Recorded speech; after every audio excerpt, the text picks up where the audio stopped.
हिन बाज़िदपुर जे ॻोठ मथां रब रहमत पांजी वसाया। क़ुरआन जा तालिब थिया हाफ़िज़ कई क़ादिर केॾी भलाया। हिन बाज़िदपुर जे ॻोठ मथां रब रहमत पांजी वसाया। क़ुरआन जा तालिब थिया हाफ़िज़ कई क़ादिर केॾी भलाया। क़ुरआन जा तालिब थिया हाफ़िज़ कई क़ादिर केॾी भलाया। क़ुरआन सिखण जेकी पिया हलनि पेरनि में मलाइक पर पिया ॾियनि।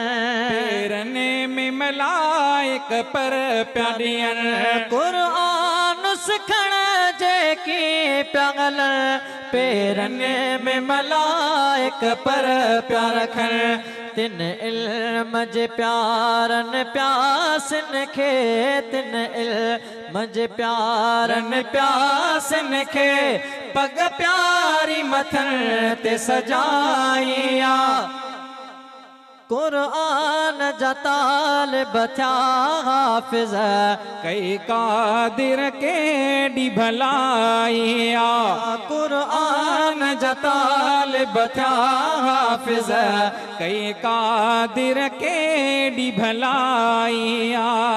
रब हशर में हाफ़िज़ खे चवंदो जन्नत ॾे वञो पढ़ंदो चढ़ंदो।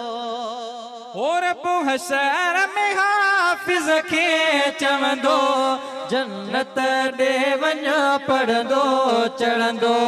10 माण्हू बि बेश्त में वेंदो वठी 10 माण्हू बि बेश्त में वेंदो वठी। हीअ ॻाल्हि हदीस में आई आ। क़ुरआन जा तालिब थिया हाफ़िज़ कई क़ादिर केॾी भलाया। शहनवाज़ थियो अॼु हाफ़िज़ कई क़ादिर केॾी भलाया। जिन पांजा पढ़ाया प्यारा बचा हा सोन जा ताज से पाईंदा। सही फरमान मुस्तफ़ा साईं जो हदीस में आ पर भेटाई बि वाह जो तर्जुमो जो कयो। चई भली जायूं माहिरूं संधियूं सालिहन महशर जे मैदान में तिन खे ताज मिलन। महशर जे मैदान में तिन खे ताज मिलन। ॿियनि तवे चारे ओ जागाई अजाया क्या। जिन पांजा पढ़ाया प्यारा बचा हा सोन जा ताज से पाईंदा। पियो माउ बि तिन जा कमाए विया रब मेहनत तिन जी अगाया। क़ुरआन जा तालिब थिया हाफ़िज़ कई क़ादिर केॾी भलाया। अब्दुल गफूर थियो हाफ़िज़ कई क़ादिर केॾी भलाया। शहज़ादा अब्दुल गफूर पढ़ा हीअ मेहनत। शहज़ादा अब्दुल गफूर पढ़ा ही मेहनत कारी अब्दुल हमीद जिया। कारी अब्दुल वाहिद मंगेरेंगत हिय महफिल दीन मचाया। क़ुरआन जा तालिब थिया हाफ़िज़ कई क़ादिर केॾी भलाया।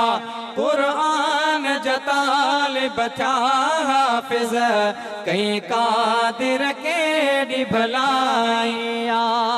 फ़कीर गुल मोहम्मद जे गुलशन मां गुल दीन जी खुशबू जा थो ॾिसां। साईं फ़कीर साहब मौजूद कोन्हे पर अल्लाह साईं इन जो सदको पियो उनखे जारी फरमाईंदो। ओ फ़कीर गुल मोहम्मद जे गुलशन मां गुल दीन जी खुशबू जा थो ॾिसां। गुल दीन जी खुशबू जा थो ॾिसां। अब्दुल हमीद जी मेहनत भी हिते खुशबू खूब खिंडाई आ।